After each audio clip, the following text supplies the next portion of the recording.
अमरावती जिल्ह्यात ढगफुटी सदृश्य पाऊस झाल्यानं शेकडो हेक्टर शेती वाह्या गेलेली आहे। तर सोयाबीन, कपाशी, संत्रा उत्पादक शेतकऱ्यांचे अमरावती जिल्ह्यात मोठं नुकसान झालंय। पुराच्या पाण्यानं शेती खरडून गेल्यानं पिकं उभं करण्यासाठी लागलेला खर्च कसा निघणार असा प्रश्न शेतकऱ्यांपुढे आहे।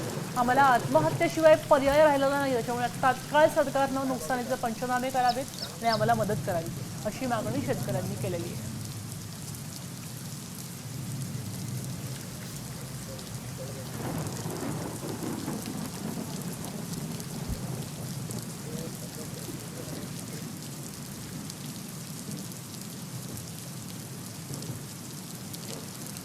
अमरावती जिल्ह्यामध्ये काल ढगफुटी सदृश्य पाऊस झाला आहे आणि त्यामुळे बघितलं तर जिल्ह्यातील अनेक तालुक्यात जो आहे हजारो हेक्टर शेती जी पाण्याखाली गेलेली सध्या मी अमरावती जिल्ह्यातील या वायगाव शेत शिवारात आहे आणि या ठिकाणी अजूनही कालपासून या ठिकाणी शेतातलं पावसाचं पाणी जे आहे ते ओसरलं नाही। त्यामुळं कपाशी असेल, सोयाबीन असेल, संपूर्ण जे पीक आहे हे पाण्याखाली आहे। त्यामुळं शेतकऱ्यांचं मोठं नुकसान झालेलं आहे। सध्या मी या कपाशीच्या शेत जर बघितलं तर या कपाशी शेतामध्ये जे संपूर्ण पीक जे आहे ते खरडून गेलेलं आहे आणि एकंदरीत बघितलं तर हजारो रुपये खर्च करून ज्या शेतकऱ्यांनी आपलं कपाशीचं पीक उभं केलं होतं ते संपूर्ण पीक त्या पावसाने जे आहे ते खरडून गेलेलं आहे। त्यामुळं शेतकऱ्यांचं मोठं नुकसान झालेलं आहे।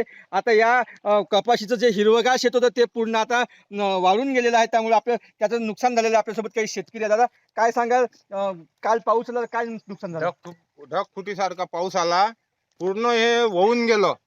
याला 50 ते 60 हजार रुपये खर्च येऊन आज अशी परिस्थिती आहे का हे काहीच कामाचं राहिलं नाही। वखड घातल्याशिवाय पर्याय नाही आहे। त्याच्यानंतर पाणी पास नाही होत आमच्या इथं, तर पाटबंधारे विभागाने पूर्ण पाण्याचा विल्हेवाट लावावं, नाही तर हेच परिस्थिती दरसाल ह्या पद्धतची राहील। याच्या आम्हाला आत्महत्येशिवाय पर्यायच नाही राहिला। आता isakal.com आहे देशातील नंबर 1 ची मराठी न्यूज वेबसाईट। प्रत्येक अपडेटसाठी isakal.com ला नक्की भेट द्या।